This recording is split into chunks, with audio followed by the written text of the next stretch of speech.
Hi, my name is Beth Hiley here for Board Game Geek TV at Gen Con 2015. I'm sitting down with Jeff Tidball of Atlas Games. How are you? Hi. I'm good. How are you? I'm excellent. Enjoying having a fabulous Gen Con so far. All the more fabulous for what you brought us to come to show.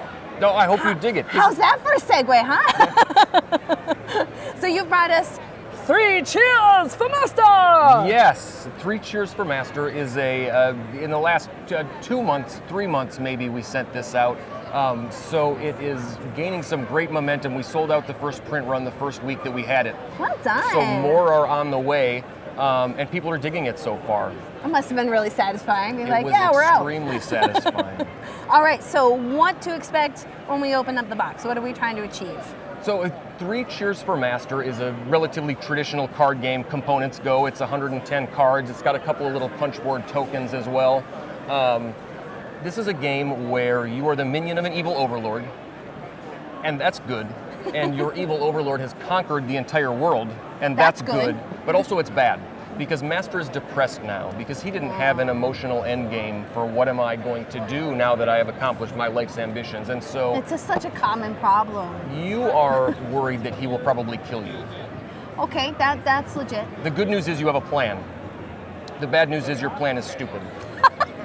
All right. Attention Gen Con attendees, the time is now 5:30 and the exhibit hall will be closing in 30 minutes. That has to be one of the best backstories to a game I think I've ever heard. Good news, good news.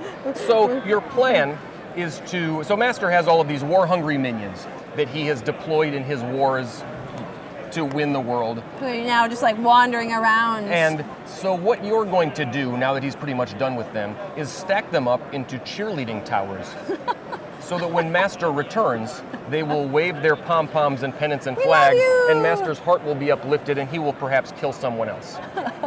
So the problem with this is that all of these minions are warlike and horrible and violent, and they will try to kill each other while they are stacked in their towers. So that's the meat of the game, is trying to build a tower that is stable while trying to destabilize everyone else's towers, because everyone builds their own tower. Okay. So, because we minions don't play very nice with each other. No, not at all. Not at all. So in the course of the game, you will build up a tower out of minion cards, and my order is already completely gone. but this is more or less what a tower could look like in the middle of a game. This one is a ninja. We don't know what he's doing. That is actually true. We'll get to that in a second. So what's going to happen is you'll be building these towers. Everyone will have their own tower. So this is yours. I'd have mine that's entirely separate. From time to time, these big hairy fight cards will come to the top of the deck, and they're the same on both sides. So when that happens, everybody knows it. All of the towers fight. So triple arrow minions go first, and then double arrow minions, and then single arrow minions. Okay, so I've got a triple arrow right here. Yeah, exactly so. So Shidra's going to kill Nom Nom right away, which means that Decibella will live, right? Because he will not get a chance to do that. So that is done. The double arrow ones here, except that Hubert has a blocking shield in that direction. So he will survive Macy's attack. So nicely delineated by a big line there. So. No more. The people sitting at home with their rule books will note that this is an illegal way for this to be set up for reasons that I'll explain in a minute, because Hubert would already be dead. But we'll get back to that. So the single arrow ones all fire. Decibella's not pointed at anything. The gas bag battalion kills Smug. Proberon can't kill Hubert because it's a similar deal blocking seal. Cleverette can't do anything. We reveal the ninjas during the combat phase, right? He's got this ninja special ability, which means that he's face down until we fight. So Binja is going to kill Cleverette and go away. So after all of the fights, gravity pulls everybody down. All right? So Hubert is going to fall. That's all right. Binja is going to fall. Whee! So all of these minions have special abilities. Not all of them, many of them do. Binja is heavy, and when a heavy thing falls on your head, you die. So Hubert is going to die not because anyone killed him with their attacks, but because Binja fell on his head.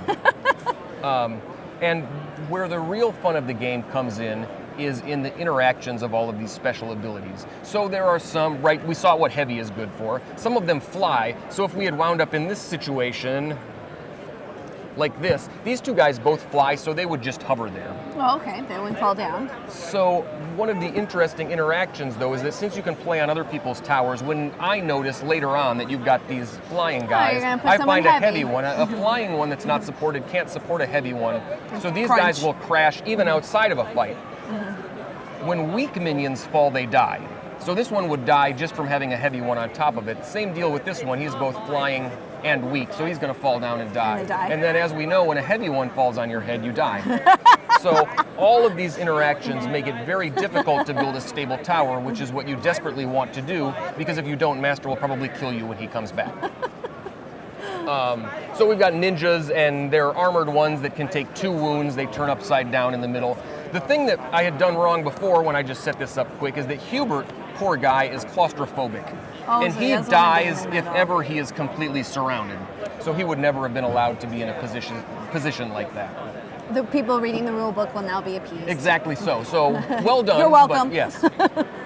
So you'll have 3 hands, or 3 cards in your hand. You'll play one, you'll play another. Then you have a 4 minion. So this is actually you in the game. Okay. And you are going to climb this tower in the course of play. You can move 1 space a turn. Where you are is super important for 2 reasons. The minion that you are on does not attack and is not attacked. So you are like a little island of safety. Don't do anything. Exactly so, exactly so. The other thing is, at the end of the game, that's going to be super important for scoring. When the game ends, you score points based on the values of the minions that are in your tower. I'm guessing whoever is left after they beat each other up. Exactly so, because when Master comes back, there are 3 big hairy fights in a row. All right.